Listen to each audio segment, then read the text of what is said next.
저 높은 곳을 향하여 날마다 나아갑니다. 내 뜻과 정성 모아서 날마다 기도합니다. 내 주여 내 맘 붙드사 그곳에 있게 하소서. 그곳은 빛과 사랑이 언제나 넘치옵니다. 괴로움과 죄가 있는 곳 나 비록 여기 살아도 빛나고 높은 저곳을 날마다 바라봅니다. 내 주여 내 맘 붙드사 그곳에 있게 하소서. 그곳은 빛과 사랑이 언제나 넘치옵니다.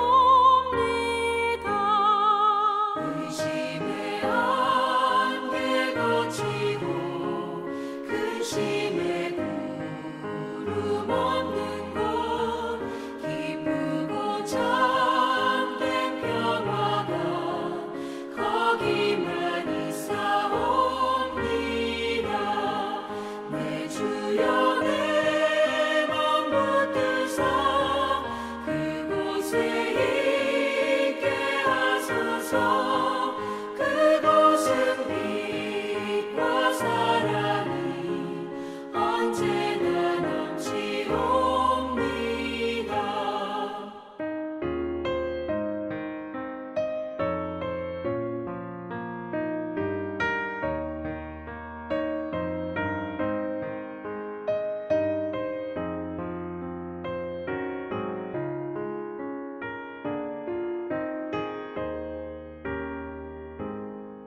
험하고 높은 이 길을 싸우며 나아갑니다. 다시금 기도하오니 내 주여 인도하소서. 내 주여 내 맘 붙드사 그곳에 있게 하소서. 그곳은 빛과 사랑이 언제나 넘치옵니다. 내 주를 따라 올라가 저 높은 곳에 우뚝 서 영원한 복락 누리며 즐거운 노래 부르리. 내 주여 내 맘 붙드사 그곳에 있게 하소서.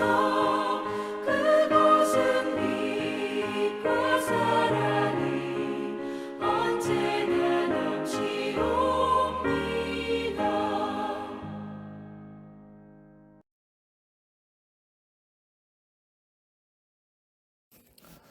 오늘 우리가 함께 나누실 하나님의 말씀은 구약성경 사무엘하 12장 5절부터 10절 말씀입니다. 사무엘하 12장 5절부터 10절 말씀. 제가 사무엘하 12장 5절부터 10절 말씀을 읽도록 하겠습니다. 다윗이 그 사람으로 말미암아 노하여 나단에게 이르되 여호와의 살아계심을 두고 맹세하노니 이 일을 행한 그 사람은 마땅히 죽을 자라. 그가 불쌍히 여기지 아니하고 이런 일을 행하였으니 그 양 새끼를 4배나 갚아 주어야 하리라 한지라. 나단이 다윗에게 이르되 당신이 그 사람이라. 이스라엘의 하나님 여호와께서 이와 같이 이르시기를 내가 너를 이스라엘 왕으로 기름 붓기 위하여 너를 사울의 손에서 구원하고 내 주인의 집을 내게 주고 내 주인의 아내들을 내 품에 두고 이스라엘과 유다 족속을 내게 맡겼느니라. 만일 그것이 부족하였을 것 같으면 내가 내게 이것저것을 더 주었으리라. 그러한데 어찌하여 내가 여호와의 말씀을 업신여기고 나 보기에 악을 행하였느냐? 내가 칼로 햇사람 우리아를 치되 암몬 자손의 칼로 죽이고 그의 아내를 빼앗아 내 아내로 삼았도다. 이제 내가 나를 업신여기고 햇사람 우리아의 아내를 빼앗아 내 아내로 삼았은즉 칼이 내 집에서 영원토록 떠나지 아니하리라 하셨고. 아멘. 파주에서 서울을 오기 위하여 늘 이용하는 자유로는 무료 도로라서 좋기도 하지만 그만큼 관리가 잘 되어 있지 않아 도로 상태가 매우 안 좋을 때가 종종 있습니다. 주로 큰 트럭들이 다니는 3차로와 4차로에는 노면이 크게 훼손되어 땅이 움푹 패인 곳이 꽤 많기 때문에 운전을 하다가 차가 덜컹거려서 깜짝 놀랄 때가 가끔씩 있습니다. 차들이 많이 다니는 도로에서 자주 망가지는 곳은 자동차 바퀴들이 항상 지나가는 바로 그 지점이기 때문에 그 차로를 이용하는 거의 모든 차들은 어쩔 수 없이 큰 구덩이를 지나가다가 덜커덩 거릴 수밖에 없는 것이죠. 그래서 요새는 어떤 차선에 주로 큰 구덩이가 있는지를 미리 외워두었다가 그 구간이 오면 차선을 변경하여 구덩이를 피해 가려고 합니다. 오늘 우리는 다윗의 실패를 통하여 우리들이 너무나 쉽게 빠질 수 있는 죄를 피하는 방법에 대하여 함께 말씀을 나누고자 합니다.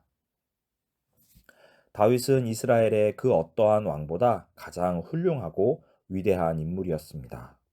우리나라 사람들이 조선시대의 최고의 왕을 뽑으라고 한다면 단연 세종대왕을 선정하는 것과 같이 이스라엘의 역사 속에서 다윗보다 영적으로 그리고 정치적으로 더 뛰어난 왕은 없었던 것 같습니다. 그는 하나님의 마음을 기쁘시게 하기 위하여 자신을 핍박하는 사울 왕을 끝까지 죽이지 않았으며 왕이 된 뒤에도 먼저 나서서 여호와의 궤를 가져오고 하나님의 집 성전을 건설하고자 하였습니다. 이렇게 하나님의 마음을 가장 잘 알았던 그가 밧세바를 범하고 그녀의 남편 우리아를 죽게 만드는 과정을 보면 정말 우리가 알고 있는 다윗이 맞는지 의심이 들 정도로 너무나 아무렇지도 않게 끔찍한 죄를 짓는 것이 놀랍기까지 합니다.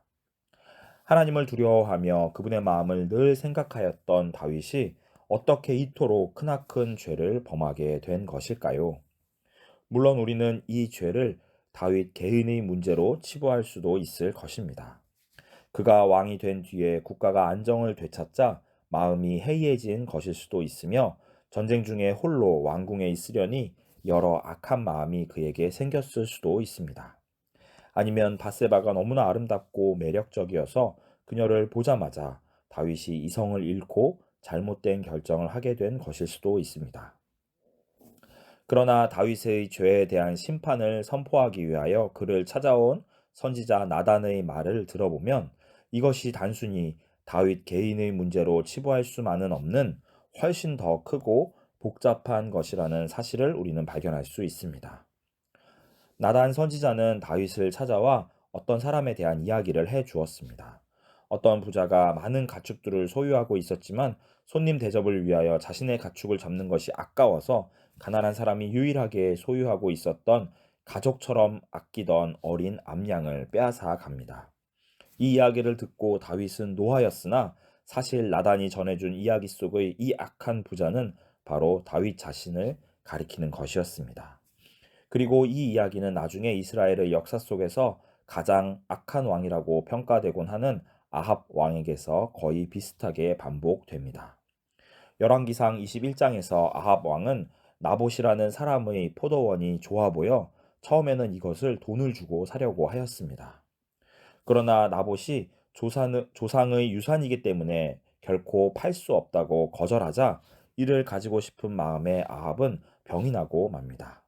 그리고 이를 지켜보던 악한 왕비 이세벨은 아합 왕을 위하여 나봇에게 억울한 누명을 씌워 그를 잔혹하게 살해한 뒤 그 포도원을 아합이 차지하도록 만들어 줍니다. 그리고 하나님께서는 악한 아합과 이세벨에게 선지자 엘리야를 보내셔서 심판을 선포하셨습니다. 이스라엘 역사상 가장 위대한 왕과 가장 악한 왕이 거의 동일한 죄를 범하였다는 것은 결코 우연이 아닐 것입니다. 이것은 개인의 도덕적인 일탈이라기보다는 왕이라는 권세가 주는 위험한 유혹이었던 것이죠. 이미 하나님께서는 선지자 사무엘을 통하여 왕을 구하던 이스라엘 백성들에게 그들을 지배할 왕들이 그 권세를 휘둘러 어떻게 그들을 괴롭힐 것인지에 대하여 미리 말씀해 주셨습니다. 그리고 사무엘은 선지자이자 마지막 사사로서 사울 왕을 세운 뒤에 고별사를 하면서 그동안 자신이 이스라엘을 다스리면서 그 누구의 것도 강제로 빼앗지 않았다는 사실을 강조하였습니다. 결국 하나님께서 세우신 왕이지만 왕이라고 하는 자리가 주는 권력과 영광이 사람으로 하여금 얼마나 쉽게 다른 이들의 소중한 것을 강탈하게 만드는지를 우리는 다윗의 죄를 통하여 깨닫게 됩니다. 선지자 나단은 다윗의 죄로 인하여 그의 가정 가운데 끔찍한 피해 복수가 끊이지 않을 것이라고 말씀하였습니다. 그리고 그 말씀 그대로 그의 아들 암논은 마치 다윗이 그러하였던 것과 같이 이복누이 다말을 강제로 범하였으며 다말의 오라버니 압살롬은 또한 암논에게 복수를 하여 살인을 하였습니다. 또한 나중에 압살롬은 아버지의 왕좌를 빼앗고자 반란을 일으켰다가 결국 비참한 최후를 맞이하게 됩니다. 자신이 가지고 싶어 하는 것을 하나님께서 주신 힘을 사용하여 악한 방식으로 그리고 강제적으로 다른 누군가로부터 빼앗는 일이 다윗의 가정 속에 계속해서 반복된 것이지요. 어쩌면 이것은 큰 권세와 영광을 얻게 된 왕에게 있어서 피할 수 없는 유혹의 구덩이와 같은 것일지도 모릅니다. 그래서 제 아무리 믿음이 좋은 다윗이라도 왕의 길을 가는 동안에 그 구덩이를 피해갈 수 없었던 것이지요. 물론 그렇다고 해서 다윗 개인에게 죄의 책임이 없어지는 것은 결코 아니지만 우리는 힘을 가졌을 때 얼마나 쉽게 우리 자신이 부패할 수 있는지를, 그래서 그 힘을 함부로 사용할 수 있게 되는지를 늘 경계하고 조심해야 할 것입니다. 왕의 길을 걸어가는 이들, 다시 말해서 하나님께서 주신 권세와 결정권을 가진 이들은 자신이 걸어가는 길에 있을 구덩이에 빠지지 않기 위하여 다른 차선으로 변경을 해야 합니다. 그리고 우리 모두가 마땅히 걸어가야 할 가장 올바르고 평탄한 차선은 바로 이 세상의 진정한 왕이신 예수님께서 걸어가신 십자가의 길입니다. 그분은 다윗이나 아합과는 비교도 할 수 없이 크고 위대한 왕권을 가지고 계신 분이셨지만 이 권세를 사용하여 다른 이의 것을 빼앗은 것이 아니라 오히려 자신의 모든 것을 다른 이들을 위하여 기꺼이 내어놓으신 분이셨습니다. 그분께서 보여주신 십자가의 길은 자신보다 더 연약한 이를 함부로 대하여 그의 눈에서 피눈물을 흘리도록 하는 것이 아니라 자신보다 연약한 자들을 위하여 온 마음을 다하여 섬김으로써 그들이 감사의 눈물을 흘리도록 하는 것이었습니다. 지금도 우리가 살아가는 이 세상은 약육 강식의 논리대로 돈의 힘, 권력의 힘, 지식의 힘을 가진 자들이 자신들의 더 큰 욕심을 채우기 위하여 끊임없이 약하고 연약한 이들의 것을 탐하며 빼앗고자 하는 것 같습니다.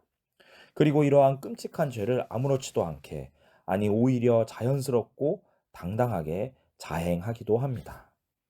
비록 더 이상 왕이나 귀족과 같은 신분 제도는 사라지고 없지만 여전히 힘을 가진 이들의 무도한 강압과 폭력은 더 은밀하고 교묘한 방식으로 이어지고 있습니다. 하나님께서 우리들에게 허락하시는 어떠한 능력이나 권세는 결코 그 자체로 나쁘다고 할 수는 없을 것입니다. 그러나 언제든지 그것이 악하고 부패한 방식으로 오용되거나 남용될 수 있음을 우리는 늘 기억하고 또한 조심해야 할 것입니다. 우리가 이 세상의 진정한 왕으로 이 땅에 섬기는 자로 오신 예수 그리스도께서 걸어가신 그 길을 따라갈 때에만 비로소 우리는 우리가 가진 힘과 능력과 지혜를 남용하거나 오용하지 아니하고 선용할 수 있는 지혜를 배우게 될 것입니다. 우리가 하나님의 말씀 안에서 예수 그리스도의 사랑과 겸손을 날마다 배워가며 우리의 삶으로 실천해 나아가는 하나님의 모든 자녀들이 되기를 간절히 기도합니다. 기도하겠습니다. 하나님 아버지, 우리들에게 날마다 우리 스스로를 돌아보고 경계하며 깨어 있을 수 있는 지혜를 허락하여 주시옵소서. 때로 우리들이 하나님으로부터 은혜로 받은 그 작은 능력을 가지고 다른 사람을 힘들게 하고 괴롭히거나 마음 아프게 하지는 않는지 우리가 날마다 우리 자신을 돌아보고 또한 우리를 스스로 깨어있게 하도록 우리를 인도하여 주시옵소서. 늘 예수 그리스도께서 우리들에게 온 삶으로 보여주신 것과 같이 끝없이 다른 사람들을 위하여 섬기며 그들의 유익을 위하여 우리의 것을 나누는 참다운 하나님의 자녀 예수 그리스도의 제자로서의 삶을 우리가 살아갈 수 있도록 인도하여 주시옵소서. 오늘 하루를 그리고 이번 한 주를 하나님께 온전히 맡기오니 우리와 함께하여 주시고 날마다 우리를 예수 그리스도의 빛 가운데 걸어갈 수 있도록 축복하여 주시옵소서. 우리의 주 되시는 예수 그리스도의 이름으로 기도하였습니다. 아멘.